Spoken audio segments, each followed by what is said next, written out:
Hello दोस्तों, नमस्कार। कैसे हैं आप लोग? उम्मीद है कि बहुत ही मस्त होंगे। दोस्तों आज जैसा कि देख रहे हैं आपको यहाँ पे मैं बता दूं कि BPSC TRE 4 music MCQ series चल रहा है दोस्तों। और यहाँ पे बीपीएससी संगीत शिक्षक बनने के लिए आप हमारे जितने भी सेशन हैं, जी हाँ दोस्तों, आप सभी को एक बार ज़रूर देख लीजिए, क्योंकि मैंने जैसा कहा था ना आपसे कि आप लोग बीपीएससी टीआरई 3 का एग्ज़ाम देने वाले जब थे, तो मैंने बताया था उन लोगों के लिए कि सारा सेशन जो है एक बार देख लीजिए। तो मैंने देखा टीआरई 3 में जितने भी प्रश्न दोस्तों पूछे गए थे वो सारे मैंने करवाए थे लगभग। यानी कि बस कुछ ही ऐसे प्रश्न थे जो कि आउट ऑफ सिलेबस यानी कि पूछ दिया गया था, जो नहीं बता पाए थे। तो कुछ ही ऐसे प्रश्न थे टीआरई 3 के अंदर।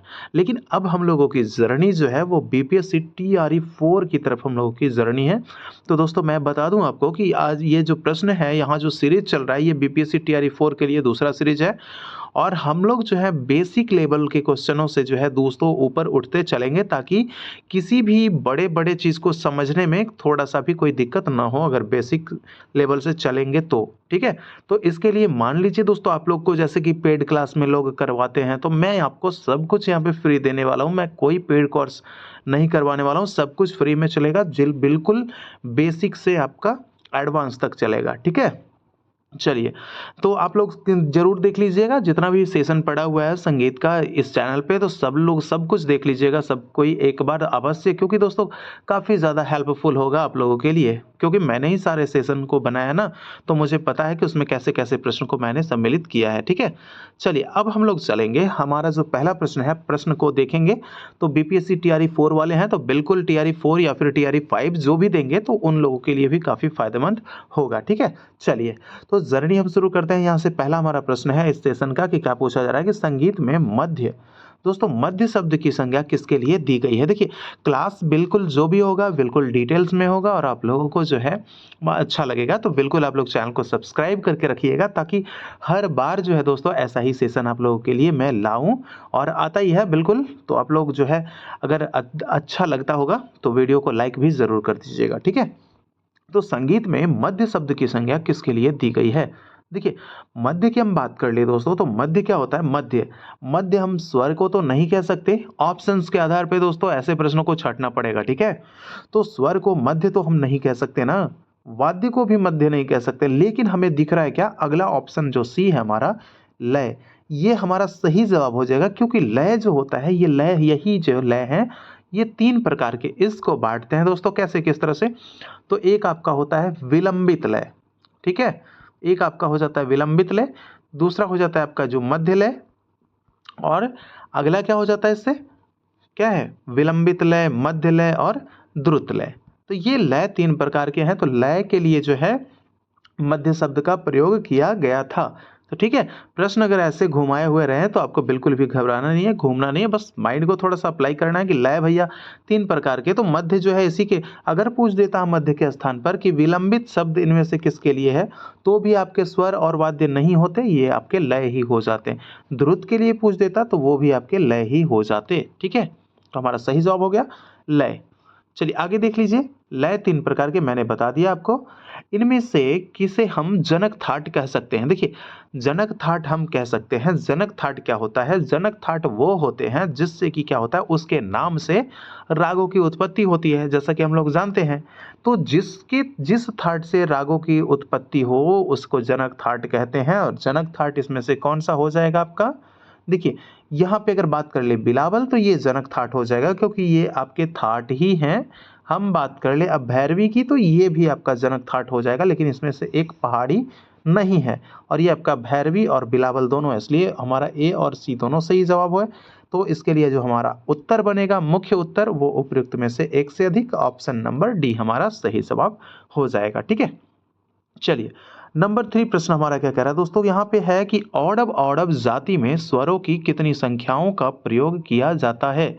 प्रश्न थोड़ा सा बड़ा किया गया है, आपसे डायरेक्ट चाहे तो पूछ सकता था कि औडव औडव जाति में कितने स्वर प्रयुक्त होते हैं, लेकिन यहाँ घुमाकर बड़ा करके दोस्तों यहाँ पे किया गया है कि औडव औडव जाति में स्वरों की कितनी संख्याओं का प्रयोग होता है। तो दोस्तों इतना बड़ा देखकर कहीं भी घूमने चौंकने की ज़रूरत नहीं है, कॉन्संट्रेट रखना है माइंड को। और यहाँ पे जो जाति हो जाएगी इसकी औडव औडव। तो जैसा कि जानते हैं जो ये जो है रागों की जातियाँ कितनी होती हैं, 3 जातियाँ होती है दोस्तों। कौन-कौन सी? एक हो जाता है आपका औडव होता है, औडव एक हो जाता है आपका साड़व हो जाता है और तीसरा हो जाता है आपका संपूर्ण। यही 3 जातियाँ होती है। तो औडव में 5 स्वर लगते हैं, साड़व में 6 स्वर लगते हैं और संपूर्ण में 7 स्वर लगते हैं। तो यहाँ पे क्या है? औडव औडव। तो औडव भाई 5 होता है और फिर क्या है दूसरा? फिर है औडव। तो ये आपका 5 और 5 होने वाला है। तो जवाब क्या हो जाएगा? ऑप्शन नंबर सी सही जवाब हो जाएगा। आगे देख लिए अगला प्रश्न है हमारा 4 नंबर का है कि अति प्राचीन काल से क्या तात्पर्य है? देखिए, प्राचीन काल दोस्तों, काल को कितने वर्गों में बांटा गया है? काल को 3 भागों में बांटा गया है, ठीक है? काल के कितने भाग? 3 भाग। कौन-कौन से? एक आपके हो जाते हैं प्राचीन काल, मध्यकाल और आधुनिक काल। 3 काल, 3 प्रकार के बांटे गए हैं, ठीक है? लेकिन यहाँ प्रश्न में हम आते हैं कि अति प्राचीन काल से क्या तात्पर्य है? तो इसका जवाब जो हमारा होगा अति प्राचीन, कहने का मतलब कि वैदिक काल, ठीक है? इसका संबंध हो जाएगा वैदिक काल से। चलिए आगे देख लेते हैं। अगला प्रश्न हमारा 5 नंबर का प्रश्न है, राग रागनी वर्गीकरण किस काल में पाया जाता था? देखिए, राग रागनी वर्गीकरण ये किसके द्वारा किया गया है? राग रागनी ये आपको मैं बता दूं कि नारद के द्वारा किया गया है राग रागनी वर्गीकरण भाई। तो रागों की रागनियां ये आपके नारद के द्वारा किया गया है ना। तो नारद का को जो काल पूछ रहा है इसका, तो वो काल कौन सा हो जाएगा? इसका जो काल हो जाएगा ये आपका जवाब हो जाएगा ऑप्शन नंबर ए, मध्यकाल, ठीक है? आगे देख लेते हैं नंबर 6 हमारा क्या है प्रश्न, वाद्य वर्गीकरण के आधार पर इनमें से कौन सा वाद्य तत्ववाद्य की श्रेणी में आता है? तो वाद्यों के वर्गीकरण के आधार पे, तो वाद्यों का वर्गीकरण का आधार जो है, वाद्यों को कितने प्रकार के कितने वर्गों में जो है आपको वर्गीकृत किया गया है? तो वाद्यों के 4 वर्गों में वर्गीकृत किया गया है, ठीक है? ये लगभग ऐसा हर सेशन में तो बता ही देते हैं कौन-कौन सा, लेकिन इस बार आपको कमेंट करके बताना है दोस्तों कि कौन-कौन से हैं वाद्य वर्गीकरण के प्रकार, कितने वर्गों में वाद्यों को बाँटा गया है, तो कौन-कौन से प्रकार हैं इसको, तो इसका जो है आपको कमेंट के माध्यम से कमेंट बॉक्स में बताना है आपको, ठीक है? चलिए, देखिए मैं देखता हूँ कमेंट बॉक्स जो है हर बार देखता हूँ, कुछ वैसे बच्चे हैं जो कि लगातार बहुत अच्छे मेहनत करते हैं और हर बार जो है हर सवालों का जवाब उनका जो है कमेंट बॉक्स में आता है। लेकिन बहुत सारे ऐसे लोग हैं जो कमेंट नहीं करते हैं, तो कमेंट उन लोग भी किया करें, क्योंकि कमेंट करने से क्या होता है कि मेमोरी जो है वो एब्ज़ॉर्बिलिटी की जो कैपेसिटी होती है दोस्तों वो बढ़ जाती है, ठीक है? तो कमेंट में किया कीजिए आप लोग, जो जवाब पूछते हैं उसका जवाब दिया कीजिए। तो वाद्य वर्गीकरण के आधार पर इनमें कौन-सा क्या पूछ रहा है? तत्ववाद्य की श्रेणी में आता है। तो देखिए तत्ववाद्य की अगर श्रेणी की हम बात कर ले दोस्तों, तो यहाँ पे क्या हो जाएगा, यहाँ पे जो होता है हमारा तत्ववाद्य, तो जिसमें कि तार लगे हुए होते हैं ना, तो उसी को तत्ववाद्य के रूप में जाना जाएगा। तो तार, तो हम इसमें से देखना शुरू करते हैं कि तार कौन-सा है, तो आपका सितार, जी हाँ बिल्कुल तार है। आगे देख लेते हैं और है क्या? तबला, ये नहीं होगा क्योंकि इसमें चमड़ा मढ़ा हुआ होता है। शंख, ये भी नहीं होता है क्योंकि इसको हवा के द्वारा बजाया जाता है। तो तबला हमारा क्या हो जाएगा? अवनद हो जाएगा। शंख हमारा सुशीर हो जाएगा। तो तत्ववाद्य के अंतर्गत आएगा हमारा सितार ही, जो कि ऑप्शन नंबर ए हमारा सही जवाब हो जाएगा। और सितार में तार कितने? 7। और इसके आविष्कारक कर्ता कौन? तो अमीर खुसरो। चलिए आगे देख लेते हैं। अगला प्रश्न हमारा है, क्या पूछा जा रहा है कि वाद्यों की जननी के नाम से किसे पुकारा जाता है? या फिर आपसे डायरेक्ट भी पूछ सकता था कि वाद्यों की जननी किस वाद्य को कहा जाता है, तो लेकिन ऐसा नहीं पूछा है। तो वाद्यों की जननी के नाम से किसे पुकारा जाता है? तो दोस्तों इसका जवाब क्या बनेगा? तो वाद्यों की जो जननी है, यानी वाद्यों की जो माता है, तो वो आपको हो जाएगा वीणा। वाद्यों की जननी को वीणा कहा जाता है। वीणा को ही वाद्यों की जननी कहा जाता है। चलिए आगे देख लीजिए। वीणा के दोस्तों बहुत सारे ऐसे प्रकार हैं, उसमें से तारों के बारे में भी पूछा जाता है कि किस वीणा में कौन सा तार, तो कौन से किस वीणा से संबंधित थे। तो दोस्तों ये सब भी मैं आपको बताऊंगा, लाऊंगा धीरे धीरे सेशन जो है, सब कुछ आपको क्लियर करवा दूंगा। मैं बिल्कुल फ्री जो भी करवाने वाला हूँ, सब कुछ फ्री करवाने वाला हूँ, इसलिए आप लोग चैनल को सब्सक्राइब करके वीडियो को दोस्तों लाइक करके और नोटिफिकेशन ऑल पे ज़रूर सेट रखिएगा, ताकि जितना भी सेशन होगा ना वो आपके पास फ्री ऑफ कॉस्ट पहुँच जाएगा, ठीक है। चलिए आगे देखिए, वद धातु से किस शब्द का निर्माण हुआ है? देखिए वद धातु से किस शब्द का निर्माण हुआ है? तो इसका जवाब क्या हो जाएगा? इसका जो जवाब हो जाएगा वो आपका हो जाएगा वाद्य। कभी आपको प्रश्न दोस्तों बात कर ले कि कभी घुमाकर भी पूछ देता है कि वाद्य में कौन सा धातु है या फिर वाद्य शब्द किस धातु से बना है। तो वाद्य शब्द किस धातु से बना है, तो वद धातु से बना है। और वद धातु से कौन सा शब्द बना है, तो वाद्य बना है। ठीक है, इधर से उधर किसी भी तरह से आपको प्रश्न जो है पूछ सकते हैं। चलिए आगे देख लीजिए, नंबर 9 हमारा प्रश्न है, इनमें से कौन सा एक गायन का प्रकार नहीं है। देखिए यहाँ पे हम बात करेंगे गायन के प्रकारों में, तो गायन का कौन सा एक प्रकार नहीं है भाई, तो गायन का प्रकार हमारा कौन सा नहीं होगा। तो यहाँ पे हम देख ले, लय ये तो आपके गायन के प्रकार नहीं है, सप्तक ये भी नहीं है, थाट ये भी नहीं है दोस्तों। तो हमारा यहाँ पे आंसर क्या होने वाला है, उपयुक्त में से कोई नहीं, ऑप्शन नंबर ई। क्योंकि गायन का प्रकार क्या क्या है, ख्याल है, तराना है, ठुमरी है, ध्रुपद है, तो ये सब क्या है, ये सब ही गायन के प्रकार है। लेकिन यहाँ पे ये जो है नहीं है, कोई नहीं। ठीक है, चलिए आगे देख लेते हैं। अगला हमारा 10 नंबर का प्रश्न है, नंबर 10, तराना के बारे में कौन सा कथन सत्य है। देखिए तराना का कथन जो है दोस्तों, तराना के बारे में क्या कहा जा रहा है, उसका कथन कौन सा सत्य है, ये आपको देखना होगा। तो तराना क्या है, तो तराना क्या है, वादन का एक प्रकार है।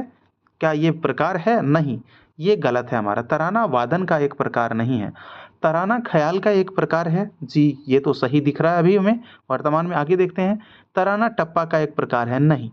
तो ये हमारा जो कथन जो हो जाएगा, ये आपका ऑप्शन नंबर बी ही सही हो जाएगा, बाकी और कोई नहीं सही है। तो तराना के बारे में कथन सही है, तराना क्या है, ख्याल का एक प्रकार माना जाता है। आगे देख लेते हैं 11 नंबर का प्रश्न हम, क्या है, तानसेन किस प्रकार की गायकी में प्रवीण माने जाते थे। देखिए तानसेन की हम बात कर ले, तो तानसेन जो है, इनका जो मूल नाम क्या था, तन्ना मिश्र इनको कहा जाता है, या फिर रामतनु पांडे। तो तानसेन का ये जो है आपका नाम, इनके पिता का नाम पूछे तो मकरंद पांडे। और तानसेन जो है किस प्रकार की गायकी, तो तानसेन की गायकी का जो नाम है वो कौन सा गायकी है, तो तानसेन जो है आपके ध्रुपद गाया करते थे। ठीक है, तानसेन। और देखिए ध्रुपद की जो है, इनकी कितनी वाणियां हैं, ध्रुपद की 4 वाणियां हैं। ठीक है, 4 वाणियां कौन कौन से, एक हो जाता है आपका खंडार वाणी, खंडार वाणी, दूसरा हो जाता है गोबरहार वाणी, तीसरा हो जाता है नवहार वाणी, और चौथा क्या हो जाता है आपका डागुर वाणी। ठीक है, डागुर वाणी। तो ये आपके 4 प्रकार से। अगर पूछे कि तानसेन का संबंध ध्रुपद की किस वाणी से है, तो आपको बताना है तानसेन का संबंध ध्रुपद के गोबरहार वाणी से है। ठीक है, ये आपको याद रखना है। और ये आपके जो स्वामी हरिदास, इनके जो गुरु हैं, उनका संबंध अगर पूछे जाए तो उनका संबंध डागुर वाणी से हो जाता है। और है एक इसमें व्यक्ति आपके ब्रजचंद, उनका भी संबंध जो है डागुर वाणी से ही होता है। चलिए, तो ये चीज़ क्लियर है। डागुर वाणी खंडार से अगर बात करें तो समोखन सिंह कहीं पे लिखा हुआ मिलेगा, कहीं पे समोखन खां लिखा हुआ मिलेगा। तो समोखन सिंह या समोखन खां खंडार वाणी से। गोबरहान वाणी मैंने बता दिया कि तानसेन, और नौहार वाणी जैसा कि श्रीचंद होता है। ठीक है, श्रीचंद, श्रीचंद नौहार वाणी है। और डागुर वाणी आप जानते हैं, तो वो आपके हो जाएंगे स्वामी हरिदास और कौन, एक ब्रजचंद। चलिए आगे देख लेते हैं। नंबर 12 प्रश्न है हमारा, दक्षिण भारतीय ताल पद्धति में कितनी जातियां मानी जाती है। देखिए जातियों की अगर हम बात कर लेंगे, तो जातियां क्या होती है, जातियां आपके हो जाती है कितनी, जातियां जो है आपके, इसमें हम बात कर ले तो जातियां हो जाती हैं ताल के, कितनी जातियां, तो जातियां हो जाती है 5। अगर अंग पूछे ताल के, तो अंग हमें बताना है कितना, अंग 6। तो जातियां यहाँ पूछा जा रहा है कितनी जातियां मानी जाती है, तो जातियां हो जाती है आपकी 5 जातियां मानी जाती है। कौन कौन सी, अगर प्रश्न पूछा जाए तो त्रिस्त, चतस्थ, चतस्थ, और कौन सा हो जाता है, त्रिस्त, चतस्थ, खंड, मिश्र, मिश्र और संकीर्ण। ये आपके 5 जातियां हैं ताल के, ये याद रखना है। त्रिस्त में 3, चतस्थ में 4, खंड 5, मिश्र 7 और संकीर्ण में 9। ठीक है, इतनी मात्राएं होती है। तो ये आपके कितने हो गए। और हम बात कर ले, जातियां हो गई। अब अंग की बात करेंगे। ठीक है, अंग 6, जैसे कि आप लोग जानते हैं कितने अंग हैं, अनुद्रुत, द्रुत, अनुद्रुत, अनुद्रुत, द्रुत, लघु, गुरु, प्लूत, और एक होता है आपका काकपद। ठीक है, काकपद। ये 6 प्रकार के क्या होती हैं, ये आपके क्या माने जाते हैं, 6 प्रकार के अंग होते हैं किसके, ताल के, और 5 प्रकार की जातियां होती है। ठीक है, चलिए तो ये जातियां कितने, 5। आगे देख लेते, देख लेते हैं नंबर 13 हमारा प्रश्न है, निबद्ध गान के कितने प्रकार हैं? देखिए, गानों के अगर प्रकार की बात कर ले तो गान 2 प्रकार के माने जाते हैं। कौन-कौन से प्रकार हैं? 2 प्रकार हैं गान के। एक होता है आपका निबद्ध गान। निबद्ध गान क्या होता है? जो कि ताल में बंधा हुआ होता है। ताल में बंधा हुआ होता है, वो क्या होता है? वो निबद्ध होता है। और जो ताल में बंधा हुआ नहीं होता है, उसको अनिबद्ध कहते हैं। तो अनिबद्ध के बारे में अभी तो यहाँ पे नहीं है। निबद्ध के कितने प्रकार हैं? तो निबद्ध के अगर प्रकारों की हम बात कर ले तो निबद्ध के 3 प्रकार माने जाते हैं। कौन-कौन से? एक हो जाता है आपका प्रबंध, जो कि आपके ताल में बंधे हुए होते हैं। प्रबंध, दूसरा होता है वस्तु और तीसरा होता है रूपक। प्रबंध, वस्तु और रूपक, ये कितने प्रकार के हैं? 3 प्रकार के निबद्ध गान होते हैं। ठीक है, आगे देख लेते हैं। अगला प्रश्न है हमारा नंबर 14, धातु शब्द का प्रयोग इनमें से किसके साथ माना जाता है? धातु, देखिए धातु आलाप के साथ अगर बात कर लेंगे, आलाप क्या होता है? तो रागों का ये स्वरों का जो है क्या होता है? विलंबित लय में विस्तार। रागों में स्वरों का विलंबित लय में विस्तार आलाप कहलाता है। ठीक है, आलाप कहलाता है। तो ये आलाप तो होगा नहीं, इसमें धातु से कोई मतलब नहीं है, धातु शब्द से राग भी नहीं होगा। लेकिन यहाँ जो आपके प्रबंध दिख रहे हैं, प्रबंध यहाँ पे क्या हो जाएंगे कि प्रबंध में कि यहाँ पे है जो धातु शब्द से मतलब होते हैं। जैसे कि पूछा जाता है कभी कभार कि प्रबंध के कितने धातु, क्योंकि इसके धातु होते हैं, इसलिए जो हमारा जवाब बनेगा यहाँ पे क्या बनेगा? धातु का संबंध हो जाएगा प्रबंध से। ठीक है, चलिए आगे देख लीजिए। अगला प्रश्न है हमारा नंबर 15, इनमें से किसके 4 धातु बताए गए हैं? देखिए प्रश्न को यहाँ पे जो है किस तरह से घुमाया है, तो घुमाया बिल्कुल है इसी तरह से बीपीएससी करेगा, खेला इसी तरह से करता है। मैंने बीपीएससी टीआरई 3 के जो है क्वेश्चंस को भी देखा है और आने वाले जो पैटर्न है उसको भी देखा है, तो वो बिल्कुल आपको इसी सेम पैटर्न पे ही चलेगा। तो बेसिक से मैंने जैसा कि बताया कि बेसिक टू एडवांस हम लोगों को क्या करना है? चलना है, और वो बिल्कुल आप लोगों के लिए फ्री ऑफ कॉस्ट रहेगा। फ्री ऑफ कॉस्ट चलना है बेसिक टू एडवांस। ठीक है, तो इसके लिए आप लोग चैनल को सब्सक्राइब करके और साथ ही साथ अपने जितने भी दोस्त हैं तो उन लोगों को भी आप ग्रुप वगैरह में शेयर कर दिया कीजिए, ताकि दोस्तों आप लोग जो है सभी को जानकारी दे पाएं और कि आपके चलते जो है किन्हीं का भला हो पाए। ठीक है, चलिए इनमें से किसके 4 धातु बताए गए? देखिए आलाप, आलाप की तो मैंने बताया कोई धातु नहीं है, राग की कोई धातु नहीं है। तो यहाँ पे जो धातु माने गए हैं प्रबंध के, तो अगर प्रबंध के धातु की बात कर ले तो प्रबंध के कितने धातु? प्रबंध के 4 धातु बताए गए हैं। ठीक है, प्रबंध के कितने धातु? प्रबंध के 4 धातु बताए गए हैं। क्या मुझे कोई कमेंट करके बता सकता है? किन्हीं को याद है अभी तक मैंने सेशन जो करवाया था कि प्रबंध के 4 धातु कौन कौन से हैं? तो आप लोग फटाफट जो है कमेंट कीजिए।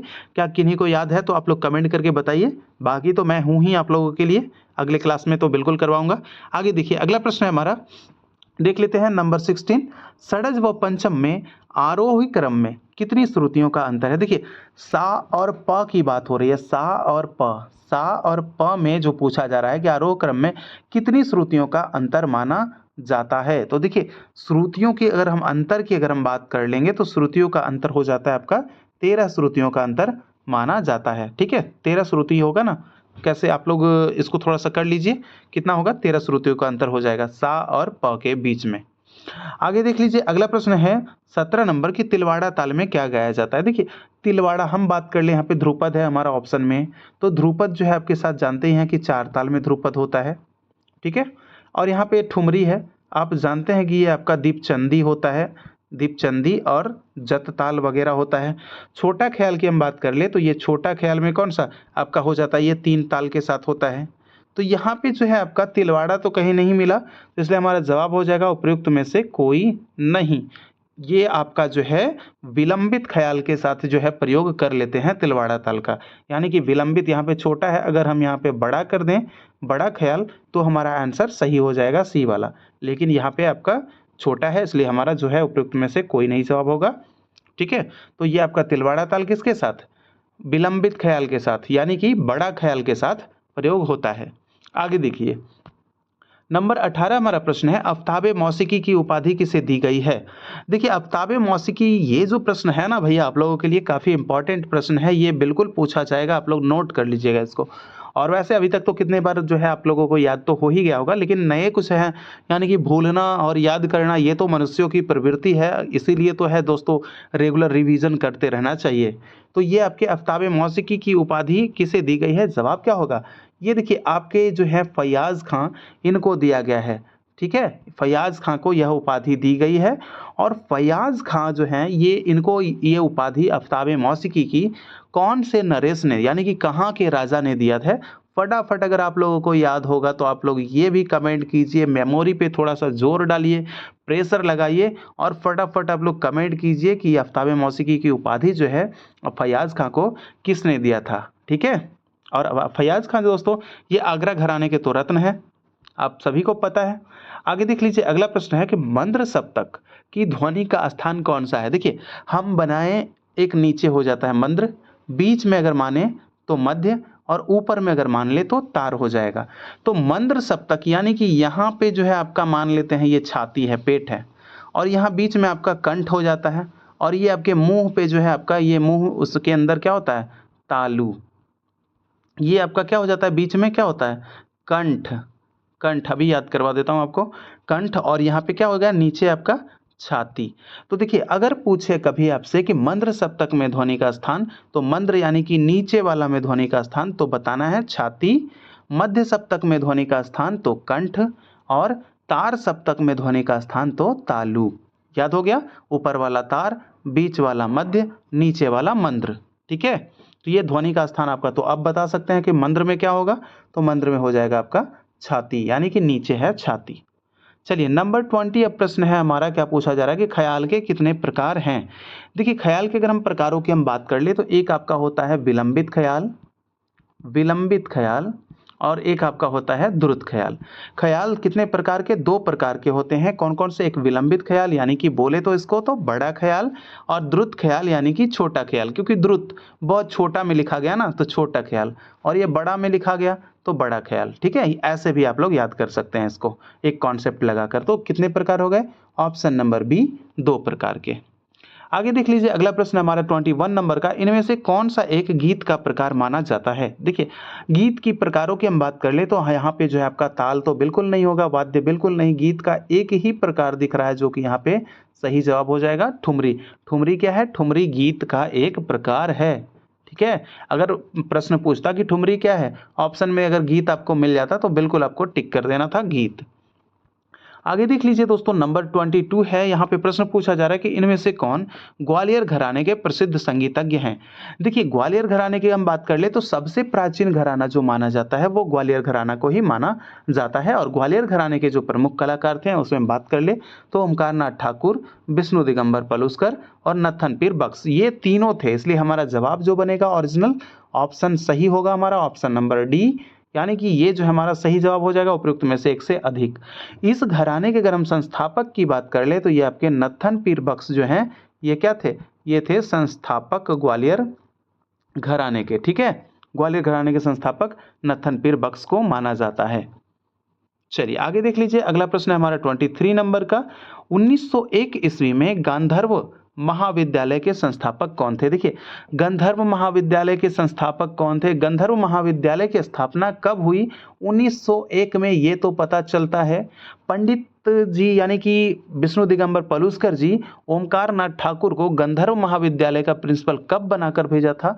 तो 1916 ईस्वी में भेजा था, ये भी पता चलता है। ठीक है, तो ये पता चल गया यहाँ से। तो गंधर्व महाविद्यालय का स्थापना 1901 में हुआ था। अब पूछा जा रहा है कि किन के द्वारा? तो जवाब हो जाएगा विष्णु दिगंबर पलुस्कर के द्वारा। ये क्या चाहते थे?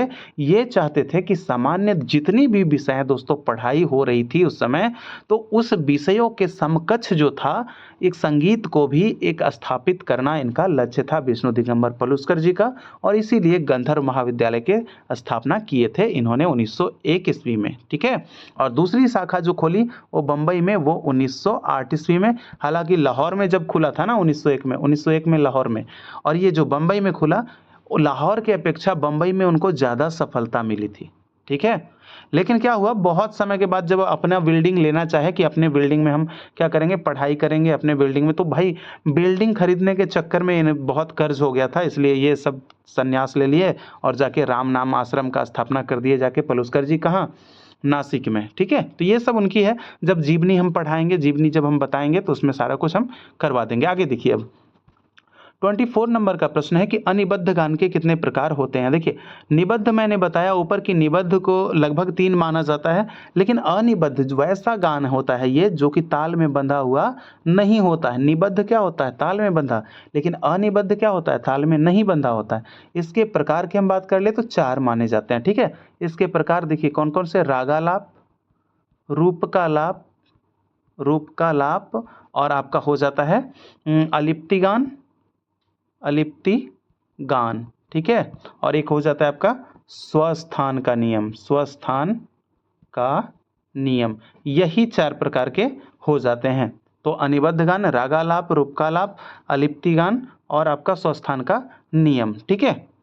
चलिए आगे देख लीजिए, अगला प्रश्न है 25 नंबर। क्या पूछ रहा है कि रागों की उपजातियों की संख्या कितनी है। देखिए, रागों की जो उपजातियां हैं उसकी संख्या कितनी बताई गई है।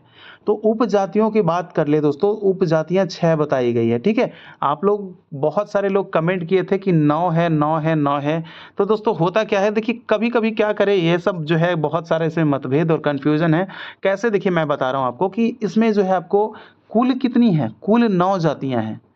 मुख्य कितनी है? 3 जातियां हैं, ठीक है। तो उपजातियां कितनी होगी? तो 3 जो है आपके मुख्य हैं, तो 9 में से जो 3 अब जब आपका मुख्य हो गया तो उप कितना बचा? 6 ही बचा है ना, तभी तो सब मिलाकर 9 हुआ।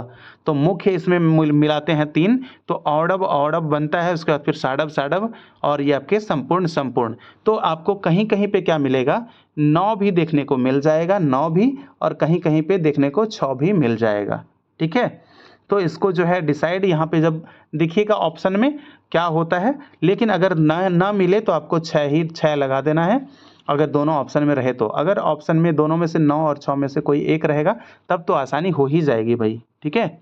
चलिए आगे देख लीजिए, अगला प्रश्न है हमारा, क्या पूछ रहा है कि नाद के कितने लक्षण बताए गए हैं। देखिए, नाद सबसे पहले हम बात करें, नाद क्या? जो सुनते हैं, यानी कि वो जो होता है, जो श्रुति से क्या बनता है? नाद।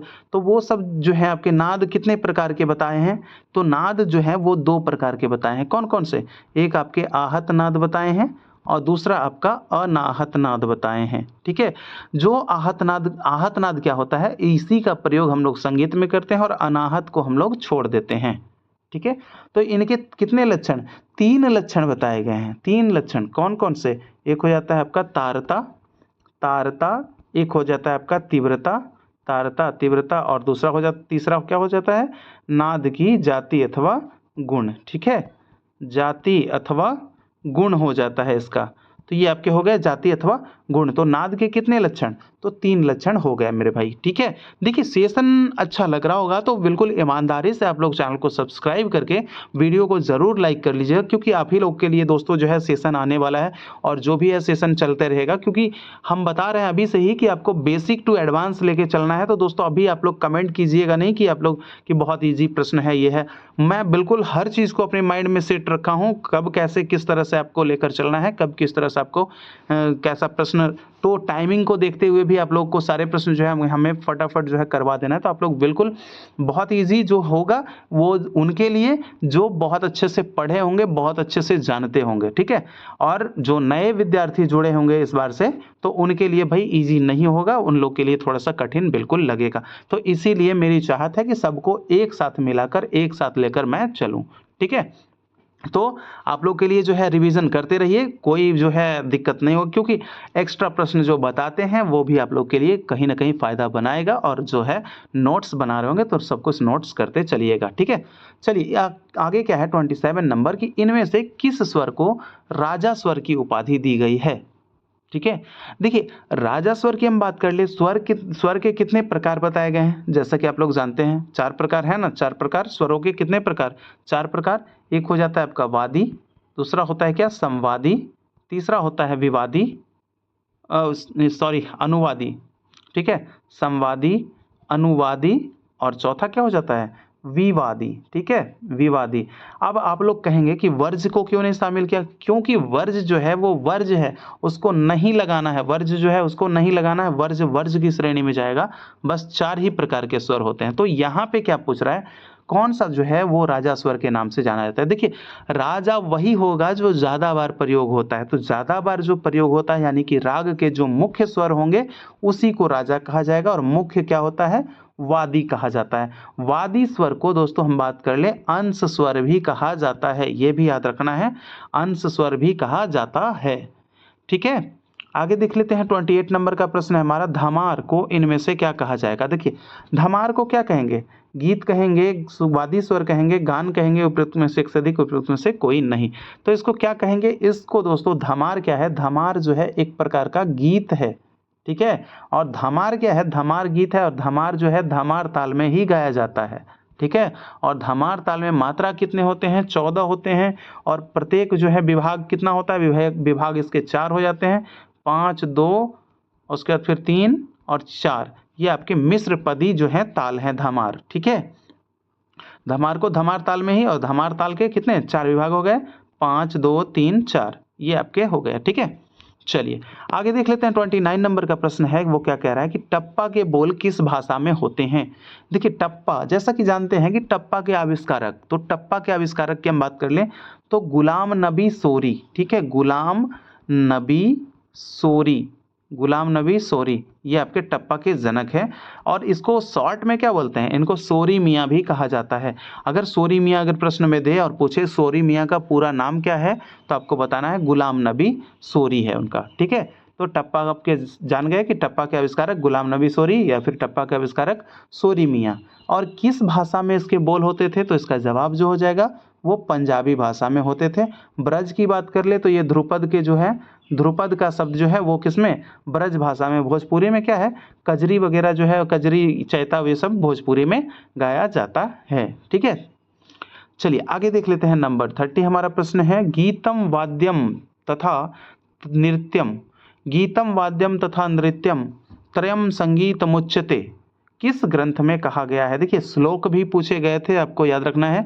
इस बार आप लोग देखे होंगे बीपीएससी टीआरई 3 का क्वेश्चन, तो उसमें श्लोक भी पूछा गया था। तो श्लोक जो है, श्लोक वगैरह जो भी है मैं सब कुछ करवाऊंगा, बिल्कुल आप लोग को धैर्य रखना है, टेंशन लेने की जरूरत नहीं है।